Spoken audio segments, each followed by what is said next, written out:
sazonalidade, muito embora seja vendido o ano inteiro. Me fala um produto que é vendido apenas numa época sazonal. Por exemplo, a cana-de-açúcar. Num determinado período você está vendendo, no outro período você está plantando, porque a cana ela tem os períodos de plantação que nós chamaremos de safra, ou seja, tem a intersafra, aquele momento que você não consegue vender porque você está em momento de plantação. Então, essa seria uma definição, um exemplo da sazonalidade. A outra questão, evolução tecnológica, ou seja, há uma imersão de tecnologia no mercado, o mercado se modifica e os produtos e serviços precisam se adaptar a essa nova tecnologia. Se a sua empresa ou a marca que você representa, o produto ou serviço que você vende, não estiver de acordo com os parâmetros tecnológicos, provavelmente você perderá para a concorrência. Então, no seu planejamento, você tem de considerar essas questões, tanto essas como tantas outras. Certo? Alguma dúvida até aqui? Márcia, querida, alguma dúvida? Evanilson? Não? Tranquilo? Rápido demais? Num ritmo bom? O que vocês estão achando? Tranquilo. Então, beleza. Vocês são feras, né? Não esperaria nada diferente. Aula de número 10. Organização e análise de vendas.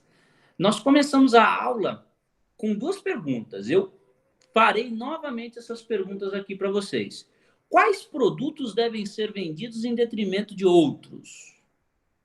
Há como determinar que produtos geram mais lucro para a empresa em relação a outros? Essas eram perguntas que todo departamento comercial em algum momento deve fazer. Em algum momento na empresa essa pergunta aparece. Por que eu vendo mais esse produto do que o outro? Esse produto tem uma contribuição maior para a empresa em relação aos outros produtos do portfólio? Essas perguntas são respondidas por meio de uma técnica que nós chamamos de curva ABC. Na curva ABC, se você tiver curiosidade, eu espero que você se lembre, mas caso você não se lembre e tiver curiosidade, lá eu conto a história da curva ABC, a história do sujeito que desenhou esse modelo de atuação, lembra? Ele foi feito inicialmente para medir a renda, um modelo de análise desenvolvido por um sociólogo, mas depois um outro sujeito ligado ao setor produtivo, à indústria mercantil, olhou para aquilo e falou: espera aí, acho que eu posso aproveitar isso em outro lugar. E aí começou a se utilizar a curva ABC para quê? Para fazer gestão de estoque, para definir as políticas de vendas, a programação de produtos e o estabelecimento de prioridades, ou seja, a curva ABC vai desde a análise do que você tem no estoque até a gestão da sua equipe, até a gestão do seu negócio, do seu faturamento. Nós falamos na aula, a gente brincou, né? Diz que a curva ABC, na época, o nosso querido amigo Max estava com os hormônios à flor da pele, a gente disse que ele conseguiria usar a curva ABC para arranjar namorada. Mas a curva ABC também pode ser utilizada para tarefas como gestão de estudo, aumento da produtividade e planejamento estratégico. E depois finalizamos a nossa aula de número 10 falando sobre análise do investimento. Que tipo de investimento? O investimento que a gente faz na nossa empresa em termos de estoque. E aí a gente voltou para a classe A, classe B e C. Lembrando que a classe A, aquele produto que tem maior rotatividade, ou seja, eu mantenho sempre o estoque daquele produto. Classe B são produtos de boa margem, mas que não tem grande rotatividade, então eu mantenho menos estoque dele, mas nunca deixo faltar. E a classe C é aquele produto, se eu tiver de escolher, é aquele que eu vou dizer para o cliente: poxa, está em falta, porque ele tem pouca rotatividade e pouca margem de contribuição. Então, nós utilizamos também a curva ABC para definir o investimento que nós faremos no estoque, para manter sempre a casa abastecida de uma maneira inteligente. Não adianta eu ter um produto no estoque que não me dá resultado. ter excesso de produto que não me dá resultado. E o produto que dá resultado eu não tenho. E o produto que às vezes não dá resultado, mas que tem grande rotatividade, e se eu não tenho esse produto, eu tenho um problema, porque o produto me faz perder público. E o público, muitas vezes, é essencial para que seja gerada a oportunidade de consumo de um outro produto que tenha uma margem melhor. Certo? Quanto à organização e à análise de vendas, eu analiso as vendas e organizo o que? O estoque, para manter sempre o estoque em dia para poder vender. Chegamos à aula de número 11. Organização da equipe de vendas, ou seja, analisamos os produtos, agora vamos analisar as pessoas. Vamos organizar as pessoas. Quais são os objetivos, né, do setor comercial? E a gente pediu uma atenção especial e direcionada para quê? Para os verbos. Lembram? Que toda aula que a gente traz uma definição que envolve um verbo, o verbo traduz uma ação. A ação é um comportamento, é algo que nós fazemos, é uma prática. Então, o objetivo do setor comercial nada mais é do que planejar, dirigir, monitorar e controlar.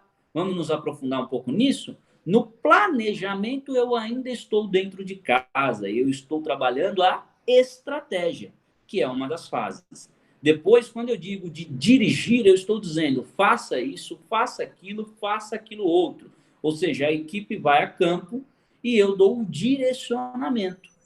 No momento em que a equipe está em campo, eu vou apenas monitorá-los. Ou seja, a minha ação é uma ação mais passiva, é uma ação mais ou menos assim. E aí, fulano, ciclano, tá tudo bem, tá tudo sob controle? Não tem muito o que eu possa fazer, porque eu já os treinei, já dei a estratégia e já liberei que eles estejam na rua. Então agora só me resta monitorar. E aí, por fim, eu faço o controle. O que é o controle? O controle ele vai desde de um sistema de entrar em contato com o cliente para saber se teve um bom atendimento, nós chamamos de pós-venda, até aqueles mecanismos de colocar, por exemplo, um GPS no carro do vendedor para saber se ele está seguindo o itinerário, pedir que ele tire uma foto na frente do ponto de vendas, e aí você tem várias formas de controle. O controle tem mais a ver com a rotina do que com o resultado. O resultado está mais ligado ao monitoramento. O controle está mais associado à rotina. Mapeamento de processos, né? Lembram-se, gente? Se você quer dominar, você precisa dividir. E essa era a frase da aula. Dominar, aliás, desculpa, dividir é dominar. Se você divide, você domina. Por quê? Porque você passa a ter o conhecimento daquele microprocesso. Você passa a ter conhecimento sobre aquela ação específica. Então, no mapeamento de processos, nós vamos dividir todo o conjunto que nós chamamos de negociação, nós chamamos de venda, em vários microprocessos, em vários micropassos que nós vamos controlando no passo a passo. Bom, primeiro, uma das coisas que a gente pode fazer são ações de venda. As ações de venda estão atreladas a algum evento externo. Por exemplo, bem-vinda, Ruth, Marcos. Boa noite. Estamos na nossa aula de revisão, já na aula de número 11, falando agora sobre mapeamento de processos. As ações de vendas estão sempre atreladas, pessoal, a um evento externo. Por exemplo, alguém poderia me dizer um acontecimento externo que vai acontecer agora, na semana que vem, ou nesse final de semana, que nos dá uma ação de venda? E aí, Márcia, o que você acha? O que no mundo vai acontecer agora que nos dá um start para uma ação de vendas?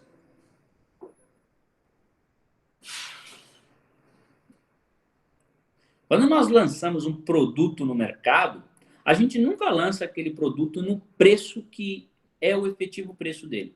A gente sempre lança ele num preço maior para que a gente tenha uma gordura para essas ações de venda, para esses momentos em que oportunidades surgirão que podem fazer com que as nossas vendas aumentem e a gente se valha desse cenário. Uma coisa que vai acontecer agora, que está por vir, é o Dia dos Pais. Então, eu faço uma campanha para o Dia dos Pais, aplicando um preço menor ao meu produto, ou seja, estou diminuindo a minha margem, mas ainda com margem, para que eu possa aumentar o meu volume de vendas. Black Friday, Dia das Mães, Dia dos Namorados, Páscoa, Natal, nós temos inúmeras datas, inúmeras situações específicas, semana do não sei quem, semana de não sei o que lá, homenagem a fulano, a ciclano. Então, nós temos muitas oportunidades de fazer ações de vendas. Um outro processo que nós temos de ter sempre bem alinhado é o faturamento. O que é o faturamento? Não adianta vender se eu não faturo. Então, o faturamento é aquela situação em que você realizou a venda, mas ela só está finalizada no momento em que o cliente realiza o pagamento, ou seja, você fatura, você emite nota. Quando você emite a nota para o cliente, você criou um... Vamos passear lá na nossa outra disciplina, você criou um vínculo jurídico com ele. Agora, ele passou a ter uma obrigação com você, que é a obrigação de pagamento. E você passou a ter uma obrigação com ele. Que obrigação é essa? A obrigação de entregar o produto ou serviço. Nós chamamos isso de faturamento. E, por fim, tem o pós-venda, ou seja, é aquele momento que a gente vai conhecer como relacionamento com o cliente. Ou seja, você realizou a venda, você faturou, você criou... Boa noite, Ana Shirley. Você criou com o seu cliente um vínculo, ele te pagou, você entregou o produto, agora você precisa medir o grau de satisfação. Você precisa estreitar o seu relacionamento com ele. E a isso nós chamamos de pós-venda. Lembrando que o pós-venda muitas vezes pode ser realizado por uma outra pessoa da equipe, não necessariamente o vendedor. Certo? Estrutura do departamento comercial. Aqui a gente deu a gente invadiu um pouquinho a área dos profissionais de RH para falar um pouquinho de como funciona o departamento comercial numa empresa. Mas nós não trouxemos essa informação a título de cargos e salários, como planejamento de carreira, como o pessoal do RH, professor Rogério, aborda com você. Aliás, professor Rogério hoje faz aniversário. Parabéns ao nosso querido professor Rogério, grande amigo nosso, um excelente professor. Hoje é o aniversário dele. Deixei uma mensagem lá no grupo e reforço aqui os votos que o professor Rogério tenha muitos anos pela frente, com muita saúde, e possa estar conosco em muitos projetos. Todos nós aprendemos muito com o professor Rogério. Um grande abraço, professor Rogério. Se essa mensagem chegar até você, receba o meu carinho. Mas não estamos aqui neste momento para falar da matéria do professor Rogério, que é o RH. Nós estamos aqui para falar do quê? Das ocupações que uma pessoa tem dentro de um departamento comercial. Começa na diretoria, que é o nível máximo. A diretoria tem o nível de quê? De gestão e direcionamento. Descemos para a gerência. A gerência tem a ver com o controle dos funcionários. Então, assim, enquanto o diretor está preocupado com os processos, com os resultados, o gerente é aquele sujeito que vai controlar para fazer com que esses processos e resultados estejam de acordo com o plano de negócios. O representante é aquele sujeito que de fato está na rua, realizando ali a expressão da marca. O supervisor, que está controlando rotina. O vendedor é o grande artista, né? É o protagonista aqui da nossa disciplina, da nossa aula. E aí, por fim, o assistente, que é aquele sujeito que faz, por exemplo, voltando 2 casas para trás, o faturamento, é responsável pelo contato do dia a dia para questões mais burocráticas. O pedido chegou, vamos comunicar com a logística, foi emitida a nota, veio correto, tem algum dado errado, vamos refazer. Isso fica a cargo, via de regra, dos assistentes. Por fim não. Em quarto lugar, falamos do recrutamento de vendedores. Lembra? A gente falou de análise de currículo e perfil. O vendedor começa pelo currículo, a análise começa pelo currículo, mas especificamente nesse ponto, nós falamos sobre algumas características específicas que o profissional de vendas deve ter atribuído em seu perfil. E uma das coisas que surgiu na nossa aula foi aquela dúvida, né? Que foi uma enquete que eu fiz com vocês. Será que uma pessoa que é tímida consegue realizar uma venda? Será que uma pessoa que sofre de timidez pode ser um vendedor? Lembram-se? E nós chegamos à conclusão que sim, porque existem inúmeros perfis de vendas. Você tem aquela venda mais agressiva, daquele sujeito que é mais extrovertido, mas você tem aquela venda que requer uma paciência maior, uma passividade maior, sobretudo se o outro lado da mesa tiver uma postura mais agressiva. Aí a gente entra naquela brincadeira, dois bicudos não se bicam. Você precisa ter um lado mais passivo para a coisa poder encaixar. E aí nós falamos, inclusive, que uma das técnicas que as pessoas que são mais tímidas usariam seria a técnica do rapport, certo? Fechamos então a nossa aula de número 11 falando sobre venda consultiva. O que é a venda consultiva? É aquela venda que é atrelado o perfil do vendedor, que tem de seguir determinadas características para um bom fechamento. Você precisa de uma natureza técnica, ou seja, na venda consultiva, o vendedor é técnico em alguma coisa, ele não é só vendedor, ele é um especialista. Então, por exemplo, sujeito vai fazer uma venda que requer um conhecimento em edificações, ele precisa ser um técnico em edificações, para que ele possa, além de vender, poder emitir o laudo, emitir um parecer, emitir uma opinião técnica sobre isso. Então, a venda consultiva é uma venda mais demorada, via de regra, ela está atrelada a serviço e não a produto, e é aquela situação em que o sujeito está se vendendo, está vendendo o seu gabarito para uma determinada atividade. E temos lá, se você revisitar o nosso material, um quadrinho que vai te dar direcionamentos de como agir numa venda consultiva. Professor, isso vai cair na prova? Não. Isso para nós hoje fica a título de curiosidade. E o que cai na prova? Pergunta que não quer calar, né? O que será que vai cair na prova? Nada além daquilo que está no PowerPoint de hoje. Não cobrarei esses pontos de curiosidade, não vou nem me alongar muito neles, até porque eles já foram objeto da nossa análise. Então, o que cai na prova é só o que está aqui no PPT. Inclusive, o material que eu mandei para vocês estava um material mais seco. E agora, no final do dia, eu resolvi colocar esses pontos em vermelho para que a gente tivesse um foco a mais de atenção. Ah, professor, mas o que eu tenho aqui não tem esse ponto em vermelho. Tudo bem, eu mando para vocês assim que a gente terminar a aula e aí vocês podem estudar por este material. Ajuda ou não ajuda? E aí? Evanilson, Ana Shirley, Ana Luísa. Cadê a Ana Luísa que eu não vi hoje?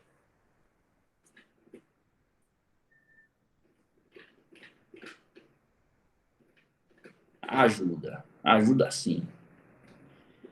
Desculpa, não estou passando bem. O que você tem, Ana? Poxa, tomara que você melhore da sua pressão. Eita, tá com pressão alta. Cuidado, tem alguém com você aí?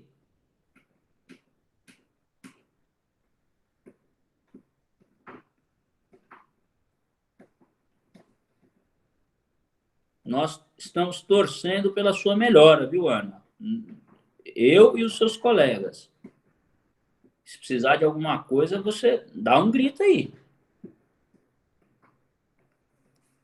Ó, a Márcia, lá que trabalha em hospital, já falou para você tomar cuidado. Eita.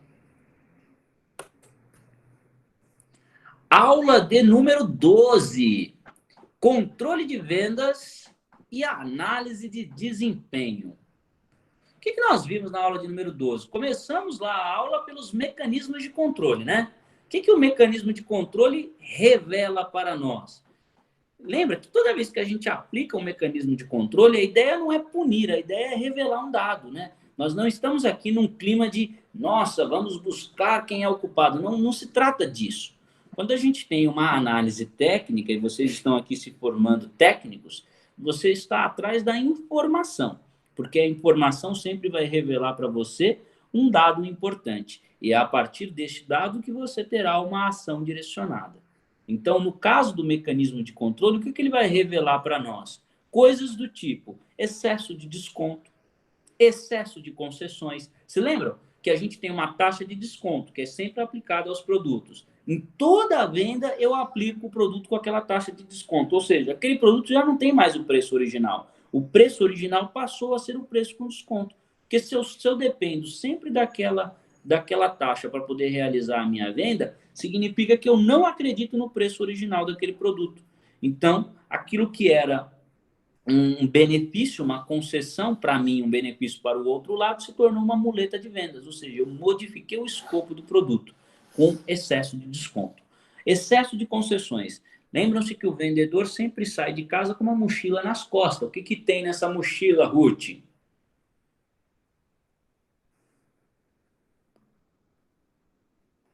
Concessões, perfeito. Ele sai com uma mochilinha de concessões. Porém, ganha quem menos ofertar concessões. Se eu conseguir ficar uma negociação inteira e não oferecer nenhuma concessão, eu estou muito legal. Se eu oferecer o mínimo de concessões possíveis, eu estou dentro do esperado. Agora, imagine que já na primeira, segunda rodada eu coloque todas as concessões na mesa. Aí eu vou ter um problema muito sério, porque eu mudei a natureza da minha negociação e ela deixou de ser aquela negociação do ganha-ganha e passou a ser uma competição. Para que o outro possa ganhar, obrigatoriamente eu terei de perder. E isso não é bom, não é o modelo ideal. Um outro problema que o mecanismo de controle vai revelar para nós é direcionamento equivocado. Às vezes, o problema não está na atuação, o problema está na política. Ou seja, a política de vendas da empresa está errada, o tipo de público foi mal analisado. Então, neste caso, será necessário rever o direcionamento. Como que eu descubro tudo isso, professor? Eu descubro tudo isso fazendo a aplicação dos mecanismos de controle. Uma outra coisa que nós vimos também, que o volume de vendas é diferente do resultado. Eu posso ter resultado positivo com baixo volume, como eu posso ter um resultado negativo com alto volume. Ou seja, volume de vendas não é sinônimo de resultado, porque nem sempre aquilo que eu estou vendendo possui uma margem adequada, nem sempre aquele produto especificamente tem uma contribuição para a empresa. Então, é necessário estar atento que o volume é um falso indicador. Poxa, estou vendendo muito. Não significa nada. Você precisa ter uma venda ligada a uma qualidade, a um número que vai além do que o simples número de vendas, né? E aí, colado nisso, entram o quê? Os fatores de produção. Porque às vezes eu vendo, mas tem um alto custo de transporte. Às vezes eu vendo, mas aquele produto tem uma baixa rotatividade. Às vezes eu vendo, mas aquele produto não tem margem. É um produto de margem negativa, um produto de margem muito baixa. Ou às vezes o produto até tem margem, mas o custo de transporte consome a margem do produto. Então, os fatores de produção devem ser indicadores que nos dão um diagnóstico do nosso departamento comercial. Por quê? Nem sempre vender significa ter resultado. Certo? Reserva de mercado, nós falamos sobre reserva de mercado para falar daquelas empresas que têm um benefício que é muito parecido com o monopólio, né? Então, determinadas empresas, como por exemplo, eu lembro que na aula específica eu dei um exemplo para vocês da empresa de um amigo meu. Tem um carro alemão e esse carro, na composição desse carro, tem uma peça específica. Eu vou chamar aqui de parafuso, mas não é o parafuso, é uma peça específica. E ele é o único representante no Brasil que pode distribuir esse parafuso. Então, todo mundo que tem esse carro e precisar fazer determinada manutenção tem que passar por ele. Ou seja, ele tem a reserva de mercado, mas a reserva de mercado não deve nos deixar isentos ao bom atendimento, porque senão a pessoa para de consumir o carro e aí você perde o cliente. Então, não significa reserva de mercado que você tem lá a garantia de um bom resultado. Também é um falso indicador. O pós-venda entrou no assunto para dizer que ele sim é um bom indicador, porque ele traduzirá a famosa UX ou UX. Alguém se lembra do UX? O que era o UX? User Experience, ou seja, a experiência do usuário. Vai traduzir se o usuário teve uma boa experiência em relação aquela compra daquele produto ou serviço. E, em um nível um pouco maior, nós temos o SAC, né? O Sistema de Atendimento ao Cliente. Aqui é um canal direto para que você possa ouvir o seu cliente, saber e conhecer as suas dores para ter uma atuação direcionada nesse sentido. Ah, professor, e quando o saque não resolve? Eu preciso de um canal que me leve diretamente à diretoria da empresa. Alguém se lembra qual é esse canal? O que está acima do saque? O que seria uma segunda instância para o saque? Se lembram? Ombudsman. Oi? Ombudsman. Ombudsman. Ou, como nós colocamos lá, a ouvidoria, que nos dará acesso direto à diretoria. É aquela situação em que as pessoas que estão preocupadas com os processos, as pessoas que estão preocupadas com os resultados e não estão ligadas diretamente à operação, terá conhecimento desse tipo de situação pelas quais os clientes estão passando. Muito obrigado pela contribuição. Aula de número 13. A aula de número 13 é planilhas de controle. Essa aula foi bastante interessante porque a gente gastou boa parte da aula no ponto 2. Só que o ponto 2 especificamente não vai cair na prova. Por quê? Ele tem um significado muito mais prático para nós, né? Eu me lembro que o Evanilson disse que baixou o Trello, o Marcos também baixou. Das meninas, eu não me lembro quais. Quem foi que começou a utilizar os quadrinhos? Mas nós falamos sobre exemplos de softwares de controle. Falamos do Pipe, falamos do Trello, falamos do Real Time Board, do Miro, falamos do Monday, mas focamos a nossa aula. Eu até compartilhei tela com vocês e mostrei um pouco como usava um deles, que era o software gratuito, né? Que nos traria aqui a gestão das nossas atividades do dia a dia, no nosso caso, como atividades de estudo, atividades da rotina, e a gente acabou gastando bastante tempo da nossa aula nisso, e depois na outra aula vocês trouxeram um feedback positivo quanto à utilização desses recursos. Mas eu não vou cobrar esses recursos porque são exemplos de softwares. O que eu vou cobrar para vocês é o objetivo, somente a parte que está em vermelho. Qual é o objetivo de uma planilha de controle? É fazer o controle da receita, o cálculo dos comissionamentos, as participações sobre vendas. Então, na verdade, a planilha de controle, o exemplo que ficou disponível para vocês de uma planilha do Excel, né, que já traz essa matemática, essa equação montada. Você só preenche os dados e o resultado está automatizado, ou seja, facilita a nossa vida. E alguma coisinha que pode cair também é do ponto 3, database. Lembram-se da database? O que era a database? O grande banco de dados. E a gente invadiu até um pouco ali a área do professor Alexandre, sem entrar muito no assunto dele, mas ele nos deu um apoio naquela aula, que confirmou a nossa tese de que não é porque você tem um banco de dados muito grande, muito volumoso, que você terá o sinônimo de uma análise bem feita.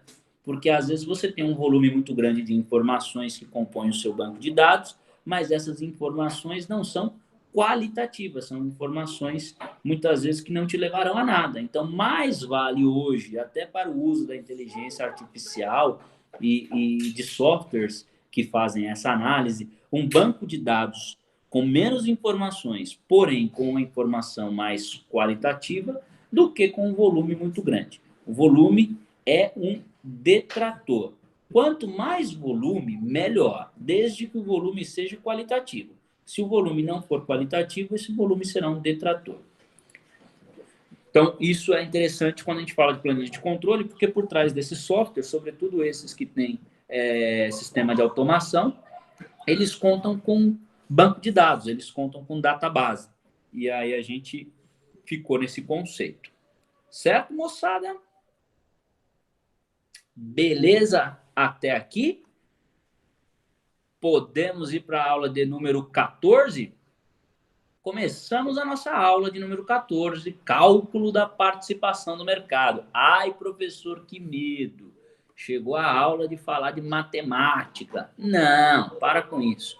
Essa aula foi super simples. Nós tivemos, inclusive, nessa aula, a colaboração do professor Francisco, que trouxe lá uma fome danada na gente, que ele começou a dividir pão, quantos pães, 1/5 dos pães, 20 pães, e no final a gente só queria saber o que tinha dentro do pão, se era aquele pão de metro, se era aquele pão com manteiga, mas ele contribuiu conosco, nos ajudando a fazer esse cálculo de volume, de porcentagem, de fração, certo?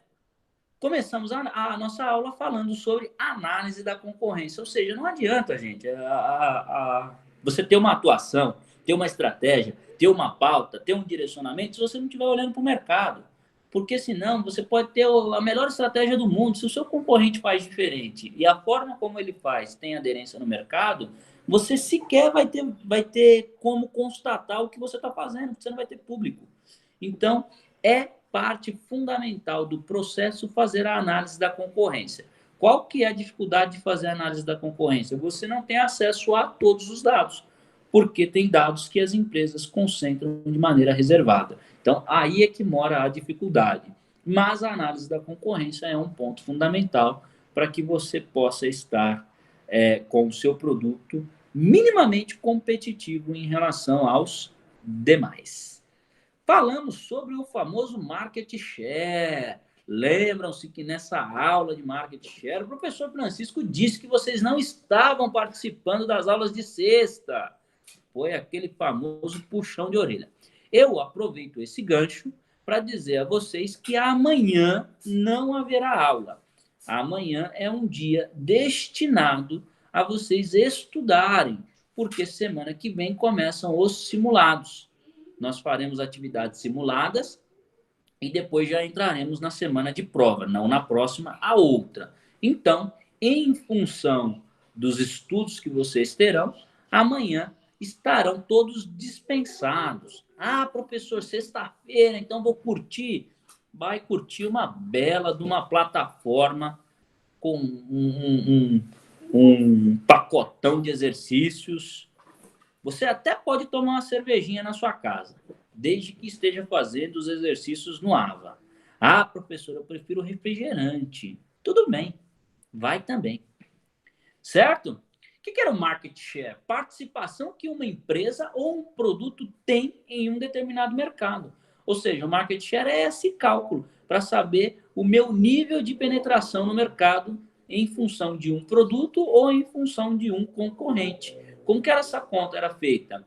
Eu tenho lá o meu volume de vendas, né? O volume de vendas da empresa é uma informação que eu tenho. E o volume de vendas do mercado, essa é sempre uma informação estimada, com base em pesquisa. Ela tem aquela taxa de erro que nós chamamos de margem de desvio padrão. A gente pode variar para cima, pode variar para baixo. Mas eu vou pegar esse volume de vendas da minha empresa, dividir pelo volume de vendas do mercado e o resultado dessa equação será o meu market share, ou seja, será o meu nível de penetração em função daquilo que eu estou vendendo.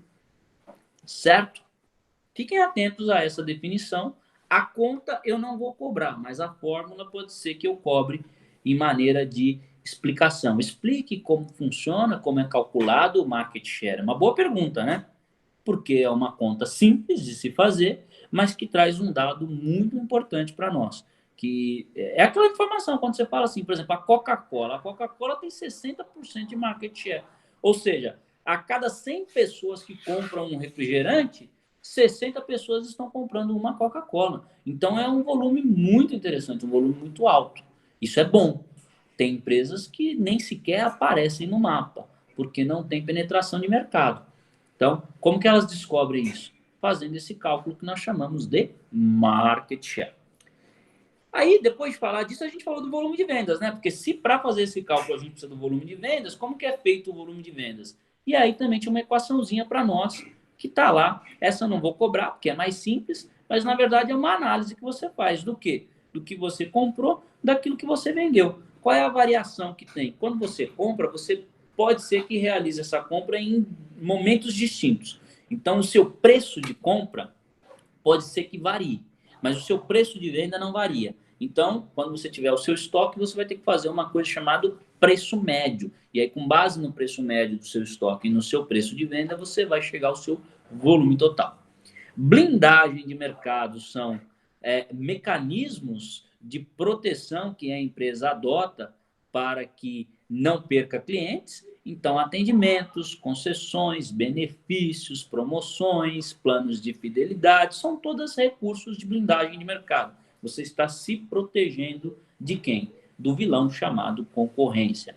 E aí a gente finalizou a nossa aula falando da matriz ERC, a matriz ERRC, que nos traz alguns direcionamentos de coisas que nós fazemos na nossa empresa para nos tornarmos mais competitivos.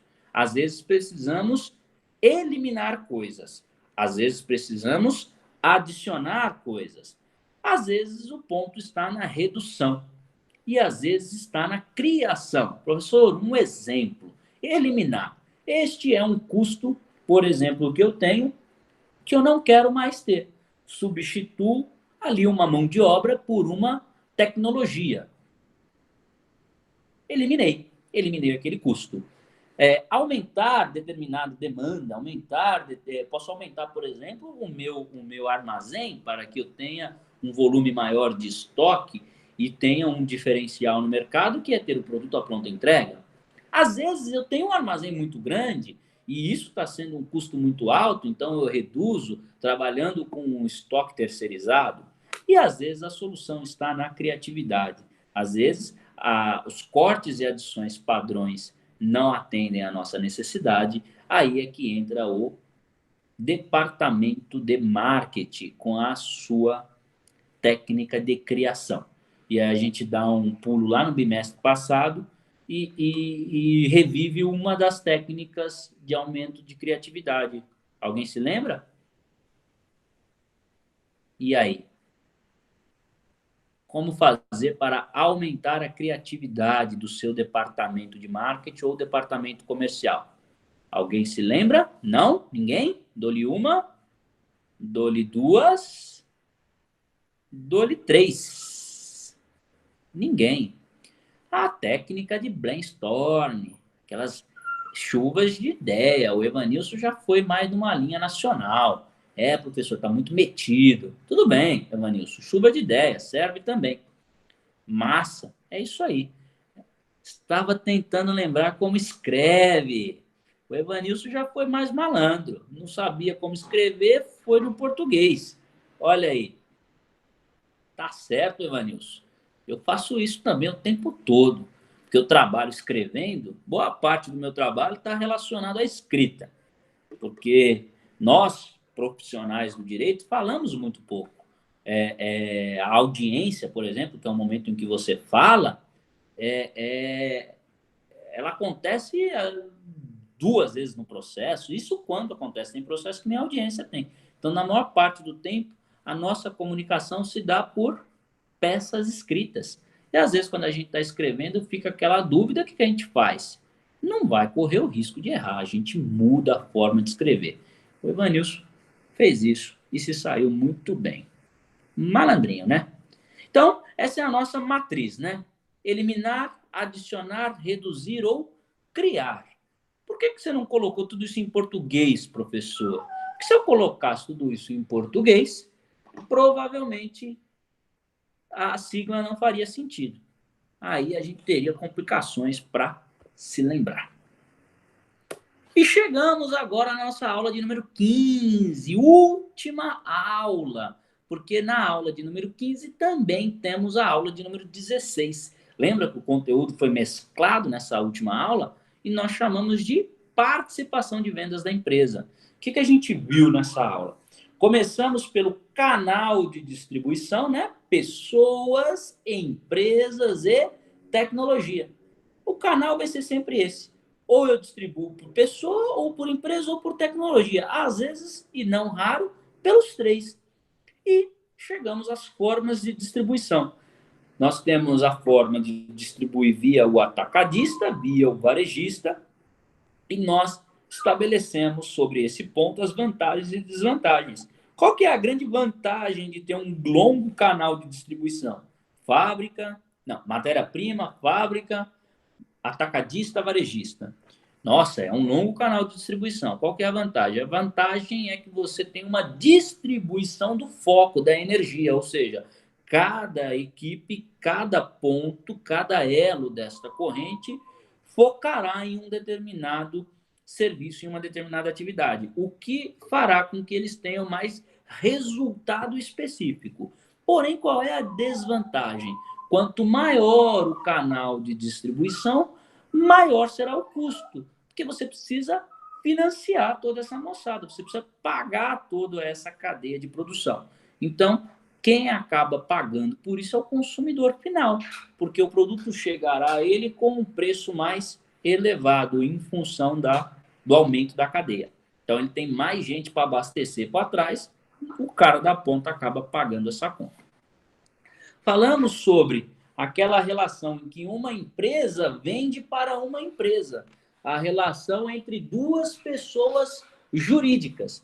Quando nós temos duas pessoas jurídicas se relacionando, duas empresas negociando entre elas, você está na esfera dos negócios. São business para business. Como que ficou conhecido isso? Que a Tamara nos ajudou nessa aula. É o famoso B2B, né?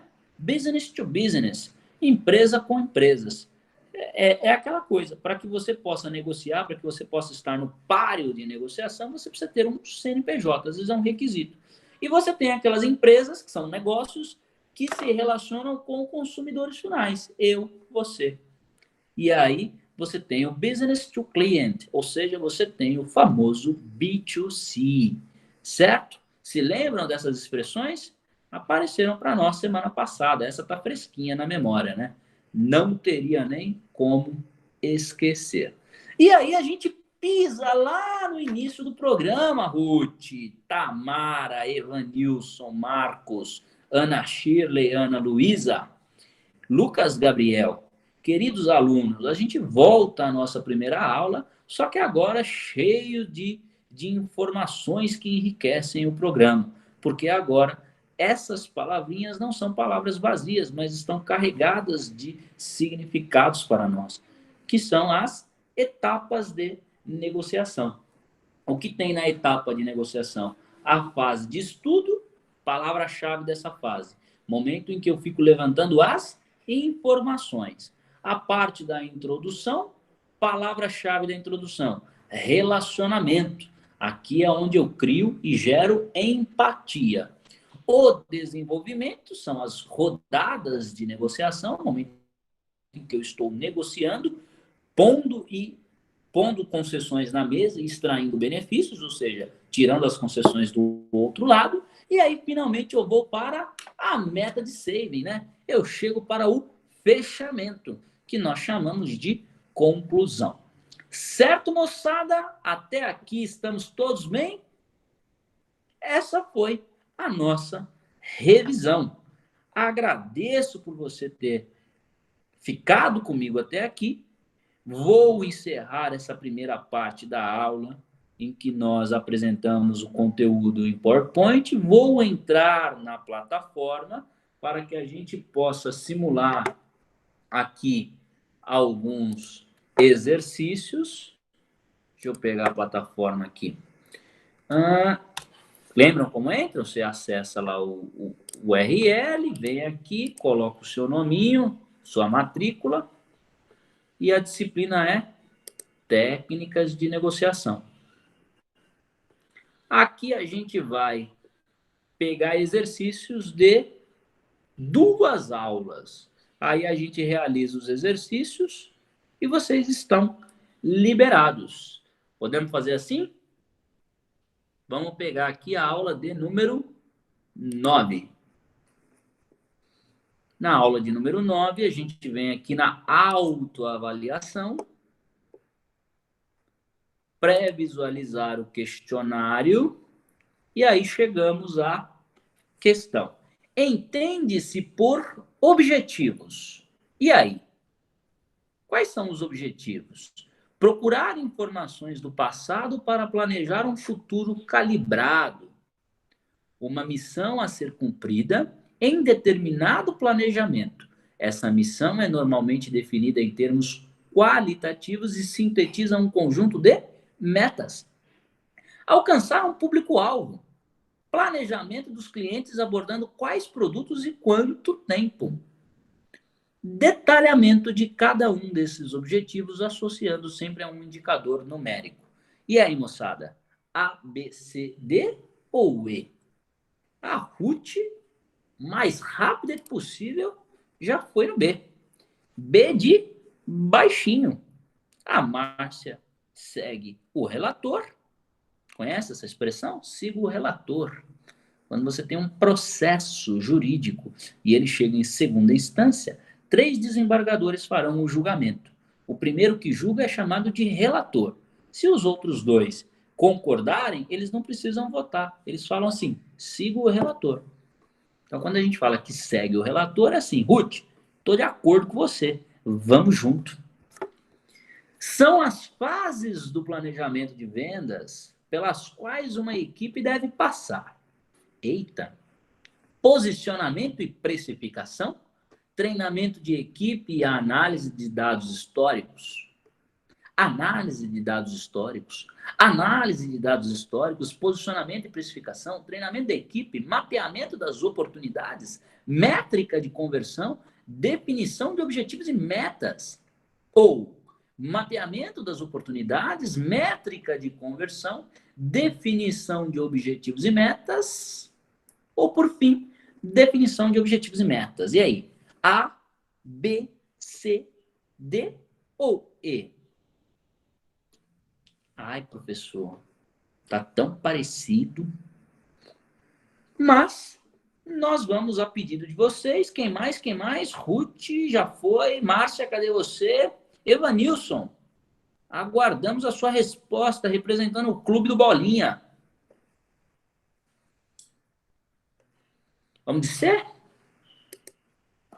Vou com a Ruth, não me lembro. Tudo bem.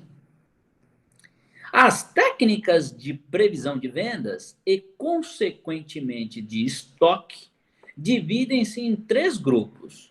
Assinale a alternativa correta: projeção, explicação, prospecção, predileção. E aí?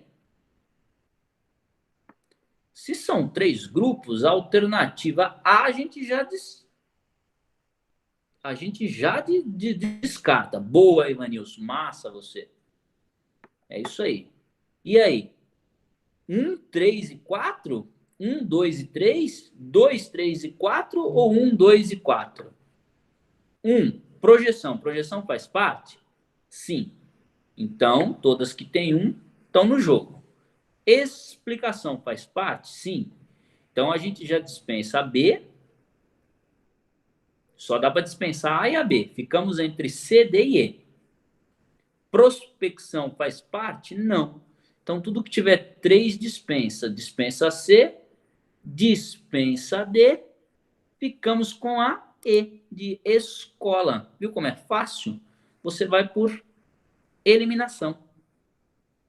Finalizar a tentativa, enviar tudo e terminar, e acertamos 3 de 3. Olha só.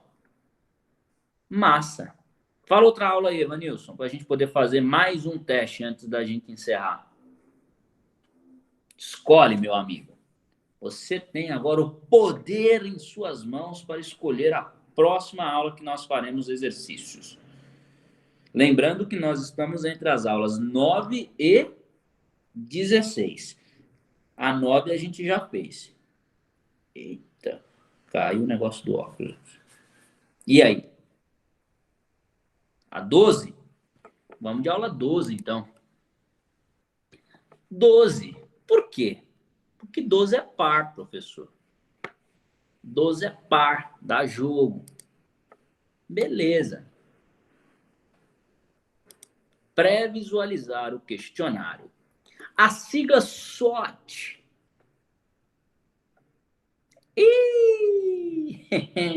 A sigla SWOT representa as iniciais de quantas palavras de efeito?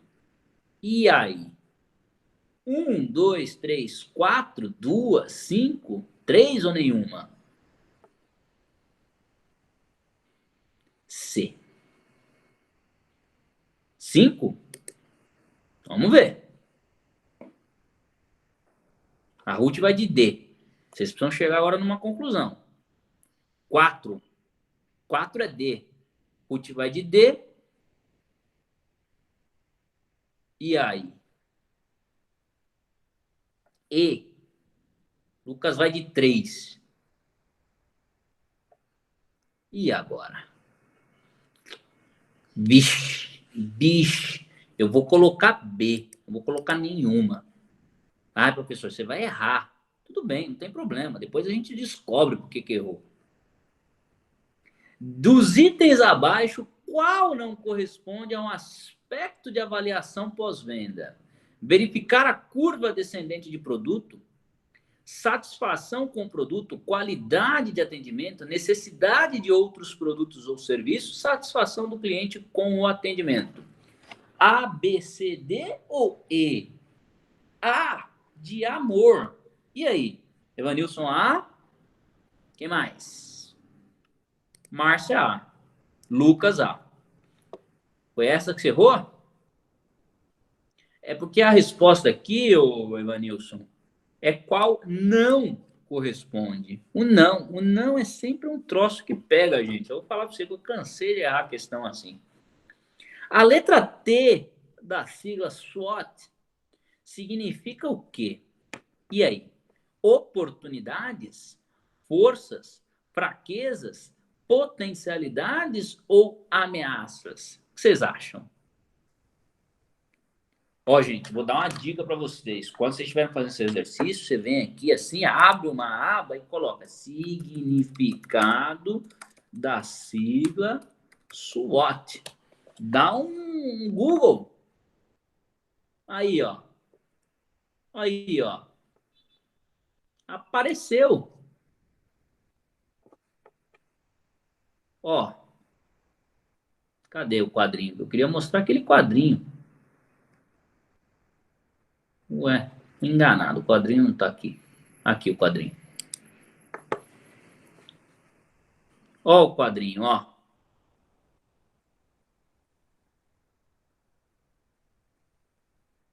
Vamos voltar lá? E aí? Querem mudar? E a sigla T são as ameaças. Vamos de E, então. Finalizar a tentativa. Tem certeza? Tenho. Vai tudo. Olha lá. Erramos a primeira. A resposta correta é 4. Por que 4? Aqui, ó, SWOT. Força, fraqueza, oportunidades e ameaças. Ah, em português é a palavra fofa. Ai, que fofa. Igual as alunas do curso técnico da FAT. Todas fofas, umas fofas. Professor, que bonitinho. E aí, mais uma para encerrar? Escolhe agora, Ruth, já que você está dando risadas, escolha aí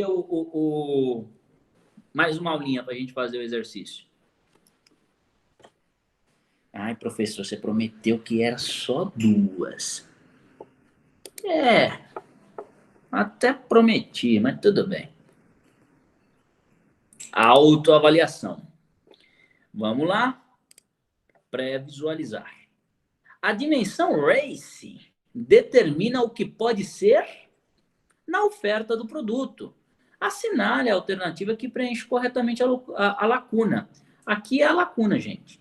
E aí, o que é o RACE? Eliminado, criado, reduzido, aumentado ou analisado? A, B, C, D ou E?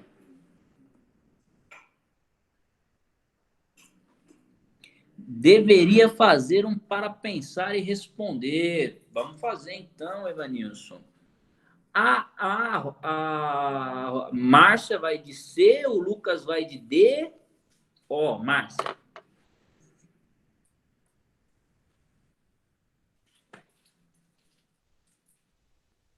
De repente, ó, você está no reduce. A gente está no raise. Raise de aumentar. Alternativa D. A guerra de preço muitas vezes abala a estrutura de grandes empresas, sobretudo quando elas não conseguem acompanhar a matriz de custo dos seus pequenos concorrentes. Lembram-se? Os pequenos concorrentes não têm o mesmo volume de custo, e muitas vezes eles navegam na irregularidade, os camelôs. A gente falou um pouquinho disso, falamos das ondas, do Schumpeter. Quem ajudou a gente foi a Ana Luísa. As armas que essas empresas dispõem são, e aí? Qualidade e escala? Escala e quantidade? Clientes e preço? Qualidade e preço? Quantidade e qualidade? E aí? O que vocês acham? O que a empresa precisa? Qualidade e preço?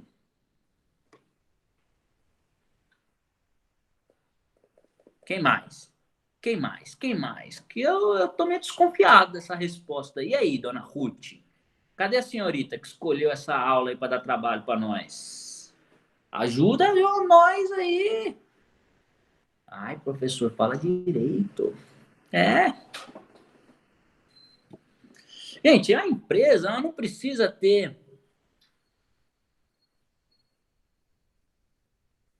B, tô mudando. Dá tempo. Vamos de B? Escala e quantidade? O que é escala? Escala é vender para muita gente. Vender de forma escalada, de forma escalonada. Aumentar o número de vendas. Se eu sou grande, eu tenho que vender muito. Então, a escala não está associada e ligada à quantidade, tem que vender mais e para mais gente. A superação da concorrência depende de alguns fatores primordiais. E aí? Quais são esses fatores? Preço, qualidade e atendimento? Preço, quantidade e atendimento? Mão de obra, preço e quantidade? Qualidade, quantidade e preço? Ou qualidade, mão de obra e atendimento? E aí? A superação da concorrência. A? Vou com o Lucas, então, vou de A. Vamos finalizar para ver se a gente acertou ou errou? Enviar tudo. Olha lá. A segunda, a primeira aqui é aumentada, né? Race. A segunda nós erramos. Escala e quantidade. Qual que era a resposta? Qualidade e escala. Foi por pouco, bateram na trave. O que é a qualidade? Qualidade é fazer com que o produto seja bom. E escala é vender muito. Se eu falo de escala e quantidade, na verdade quer dizer a mesma coisa. Estão colados. E a terceira aqui, preço, qualidade e atendimento. Essa está correta. Essa daqui, o que dificulta para a nossa vida é que é tudo muito parecido, né? Qualidade, escala, escala, quantidade, cliente. O qualidade a gente deve ter confundido com quantidade. Mas tudo bem. Aqui na plataforma é o lugar de errar. Porque aqui a gente pode simplesmente fazer de novo. O problema é na vida. Não vou nem dizer na prova, porque na prova também tem a recuperação. O problema é na vida, a gente não pode errar na vida. Atendendo a pedidos, aqui na aula 14 mesmo, vamos fazer um para pensar e responder. A análise da concorrência é essencial em uma empresa, tanto para o setor de marketing quanto para o setor comercial. Para isso é utilizada uma ferramenta que propicia a comparação e superação da concorrência, focando a análise em cima de cada produto e das práticas comerciais exercidas sobre ele, chamada de matriz ERRC. Diante disso, essa ferramenta possibilita um detalhamento do produto, analisando-o em 4 dimensões. Cite e explique cada uma das dimensões. Então, quais são as dimensões? O assunto é o para pensar e responder. Essa aqui é a nossa matriz.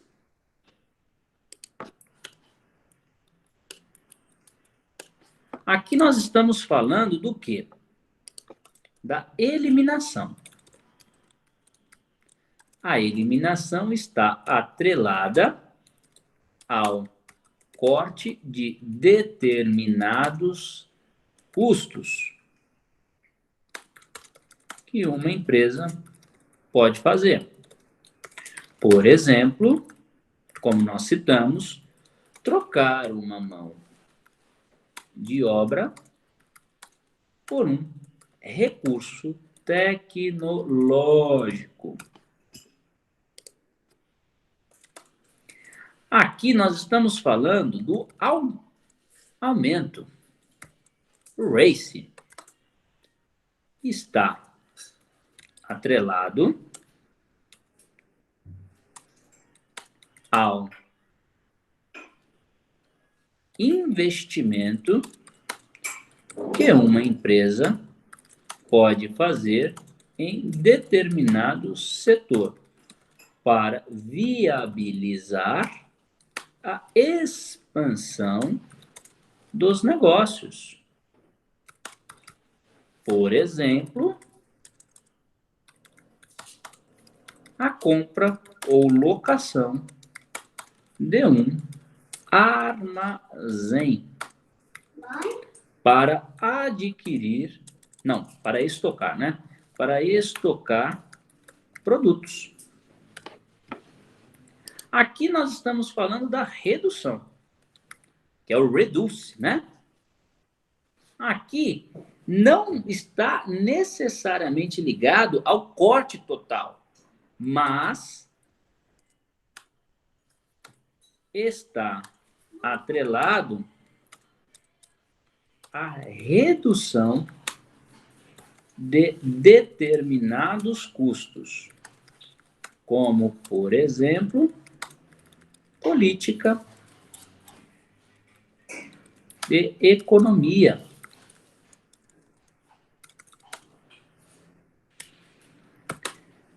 Vou dar um exemplo para vocês. Empresas que têm aqueles jardins grandes na frente, utilizarem água de reuso, criarem um poço artesiano, isso são tudo redução de custo. Coisas que você pratica no dia a dia que acaba tornando a sua conta no final do mês uma conta menor.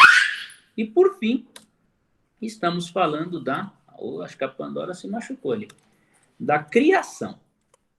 A criação está atrelada ao departamento de marketing da empresa, como, por exemplo, vou usar a técnica aqui do nosso amigo Evanilson, a realização das famosas chuvas de ideias para novos produtos, processos ou serviços. Aí está respondido. Enviar essa mensagem para o fórum. A minha mensagem está publicada. Agora vocês têm, inclusive, acesso à resposta do professor. Bacana, gente? Nem parece difícil. Porque não é. É aquela coisa. A gente tem um estímulo, fazemos juntos. Se tiver dúvida, dá um grito lá no WhatsApp, que o professor está sempre disponível para vocês. E a gente vai levando. Pandora está lá para dentro. Está lá. Está correndo de um lado para o outro, enganchou no portãozinho. Está aprontando. Gente, alguns recadinhos antes da gente encerrar a nossa aula. Amanhã, reforçando o que eu já disse hoje no meio da aula, não teremos aula. Amanhã nós estamos todos dispensados. Recado do professor Francisco. Na semana que vem, a semana de simulados. Então, na segunda-feira, junto com o professor Rogério, já teremos a primeira atividade simulada, que é um treino para a prova. Ganhei um 10 com a minha resposta. Obrigado. Danielzinho, Pois não. Você fez chamada, fião? Não fiz chamada. Então faz e amanhã me manda, até o fim ou depois da aula, me manda aquela planilha que eu mandei para vocês no grupo. Tá. Eu vou fazer a chamada de um jeito diferente hoje. Vou fazer ela assim, ó. Pronto. Todos vocês que estão presentes estão aqui na minha chamada, ó. Professor Francisco, eu mesmo, Marino, Evanilson, Ruth, Ana Shirley, Tamara, Lucas e Márcia. Certo? Todos presentes? Vamos considerar também a Ana Luísa, né? Que esteve conosco a aula toda e saiu agora porque ela estava doentinha. Pessoal, deixa eu só interferir rapidinho. O Ismael, quando se conecta aqui, é o telefone do pai de um aluno nosso. Por acaso é do Marcos Vinícius? É o Marcos, isso. Então tá bom. Perfeito. Obrigado, gente. Bom descanso a todos, hein? Então vamos lá. Deixa eu fazer uma listinha aqui. Evanilson, Ana Shirley, Ruth, Ana Luísa, Márcia, o Marcos esteve com a gente, né?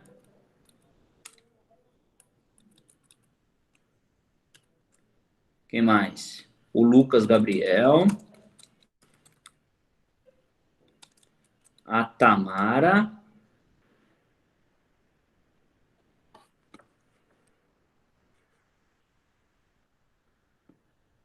é isso, né? Estou esquecendo de ninguém?